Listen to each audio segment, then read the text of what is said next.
जनवरी 2009 का दिन हवाबाजी की तारीख में हमेशा याद रखा जाएगा। इस रोज़ न्यू यॉर्क के लागार्डिया एयरपोर्ट से यूएस एयरलाइंस की फ़्लाइट नंबर 1549 ने उड़ान भरी।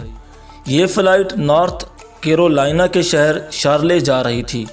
तैयारे पर 148 मुसाफिर सवार थे। 3 केबिन पर मुश्तमिल एयरबस A320 तैयारा दोपहर 3:26 पर फ़िज़ा में बुलंद हुआ, मगर चंद ही लम्हों में बड़े परिंदों का एक गोल जेट तैयारे से टकरा गया और इंजनों ने काम करना छोड़ दिया। इस वक्त तैयारा दरियाए हडसन के करीब परवाज़ कर रहा था। तैयारे ने अभी पूरी तरह कुव्वत नहीं पकड़ी थी और इंजन बंद होने के बाद वो एक ग्लाइडर की तरह हवा में तैर रहा था। ये तैयारा कैप्टन चेस्ली बर्नेट सोहमबर्गर उड़ा रहे थे। इनके पास फैसला करने के लिए बहुत कम वक्त बाकी था। उन्होंने हादसे की इत्तला कंट्रोल टावर को देते हुए बताया कि वो एमरजेंसी लैंडिंग करना चाहते हैं। कंट्रोल टावर ने उन्हें हिदायत दी कि वो करीबी एयरपोर्ट टेट्रोबोरो पर उतर जाएं। उन्होंने पुरसुकून लहजे में जवाब दिया कि तैयारे की ताकत ख़त्म हो रही है और वो रनवे तक नहीं पहुंच सकते। फिर उन्होंने अपनी सोच के बारे में कंट्रोल टावर को आगाह किया कि मैं दरियाए हडसन पर लैंड कर रहा हूं।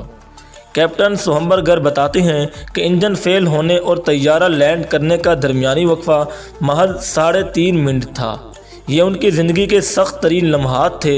उन पर 155 अफराद की ज़िंदगियों की ज़िम्मेदारी थी। उन्होंने अपने हवास बहाल रखे और तैयारे का रुख दरिया के वस्त की जानिब मोड़ते हुए इसकी बुलंदी कम करना शुरू कर दी। इसके बाद कैप्टन सोहमबर्गर ने तैयारे के सहमे हुए 150 मुसाफिरों और अमले के 5 अरकान को बताया, हम दरिया पर लैंड कर रहे हैं, झटका बर्दाश्त करने के लिए तैयार हो जाएं। इसके 90 सेकंड बाद सोहमबर्गर ने एयरबस 320 को न्यूयॉर्क के जॉर्ज वाशिंगटन बुर्ज के ऊपर से ग्लाइड करते हुए मैनहट्टन और न्यू जर्सी के दरमियान दरियाए हडसन के ऐन वस्त में उतार दिया। ये 15 जनवरी की एक यख दोपहर थी और सुबह बर्फ़बारी के बाद फ़ज़ा साफ़ हो गई थी। दरियाए हडसन का पानी बर्फ़ की मानद सर्द था। चंद झटके खाने के बाद तैयारा पानी की सतह पर तैरते हुए आहिस्ता आहिस्ता डूबने लगा। तैयारे के अमले ने मुसाफिरों को लाइफ जैकेट्स पहनाकर एमरजेंसी दरवाज़ों के ज़रिए बाहर निकालकर जहाज़ के परों पर जाने की हिदायत की। दरियाए हडसन में तैरती हुई एक बड़ी तफरीही कश्ती ने, जो हादसे के मकाम के करीब थी, तेज़ी से मदद के लिए पहुंची और मुसाफिर उसमें सवार होने लगे। फिर दूसरी कश्तियां और इमदादी कारकुन भी मौके पर पहुंच गए और मुसाफिरों को बाहिफाजत निकलने में मदद देने लगे। डूबते तैयारे से बाहर निकलने वाले आखिरी शख्स कैप्टन सोहमबर्गर थे। हादसे में सिर्फ एक मुसाफिर की टांगों की हड्डियाँ टूटीं, कुछ को मामूली ज़ख़म आए और चंद एक को ठंड लग गई, लेकिन तमाम मुसाफिरों की ज़िंदगियां महफूज रहीं। इस हादसे को हवाबाजी की तारीख़ का एक अहम वाक़या करार दिया जाता है, जिसमें कैप्टन की हाजिर दिमागी और बर वक्त दुरुस्त फैसले से तैयारे पर सवार तमाम अफराद की ज़िंदगियां बच गईं। इस वक्त के न्यूयॉर्क के गवर्नर डेविड पैटरसन ने इस वाक़े को दरियाए हडसन के मोजज़े का नाम दिया। कमर्शियल पायलट बनने से कबल सोहमबर्गर लड़ाका जेट तैयारे उड़ाने का वसी तजर्बा रखते थे।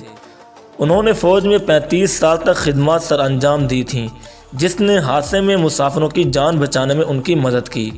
इस तारीख़ी कारनामे पर सोहमबर्गर को हीरो के एजाज़ से नवाजा गया और बराक ओबामा की बतौर सदर हल्फ बर्दारी की तकरीब में उन्हें बतौर मेहमान मदऊ किया गया। अमरीकी कांग्रेस ने एक करारदाद मंजूर की जिसमें सोहमबर्गर को सराहा गया। तो नाज़रीन, उम्मीद है ये मालूमाती वीडियो आपको पसंद आई होगी, जिसमें एक पायलट की हाजिर दिमागी और उसकी बहादुरी से 155 लोगों की ज़िंदगियां बचीं और आपने सुना कि किस तरह से बहादुरी से उन्होंने जहाज़ को दरियाए हडसन के ऊपर लैंड कराया। उम्मीद है ये मालूमाती वीडियो आपको पसंद आई होगी। इस वीडियो को लाइक करके शेयर करें, कमेंट बॉक्स में अपनी राय से आगाह करें और इस तरह की मज़ीद मालूमाती वीडियोस देखने के लिए अभी हमारे चैनल को सब्सक्राइब करके घंटी के निशान को दबा दें। शुक्रिया।